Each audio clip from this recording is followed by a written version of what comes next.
বিট্টুর ছোটবেলার জীবনের কিছু স্টোরি কি আমরা শুনতে পাবো? অনেকে শুনতে চাচ্ছে। স্টোরি বলতে আমি কেমন ছিল? কি ছিল, আমি ফার্স্ট যখন আমার সব থেকে জীবনে সব থেকে বেশ মুহূর্ত 2018 ছিল।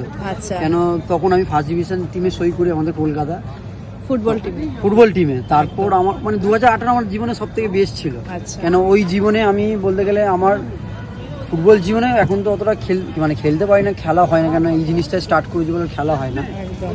কিন্তু আমার 2018 সব থেকে বেস্ট ছিল, কেন 2018 অনেক কিছু ভালো ভালো মুহূর্ত আমি ফুটবল থেকে পেয়েছি। মানে ওই 2018টা কি আবার ফিরে আসবে কখনো? আর সেটা দিদি, ওরা তো ওই সিচুয়েশনটা ফিরে আসবে না। হ্যাঁ। এখন এই সেটআপটা নিয়ে স্টার্ট করছি, যাতে আরো অন্য কিছু স্টার্ট করতে পারি, নতুন কিছু স্টার্ট করতে পারি। একদম। কেন সবার জীবনে সবকিছু সমান যায় না। একদম। আমার হয়তো কোনো কারণের জন্য সমান যাচ্ছে না, এখনো একটু 19-20 চলছে জীবনে, কিন্তু আমার এই ছোট দোকানটা নিয়ে আমি আছি ভালো। সবাই তোমার ভালোবাসা দিচ্ছে, আরও যাতে ভালোবাসা দিক, যাতে আরও আমার আরেকটা বলতে গেলে বড় ফুডকার্টটা তৈরি করতে পারি, যাতে আরও খাবার রাখতে পারি।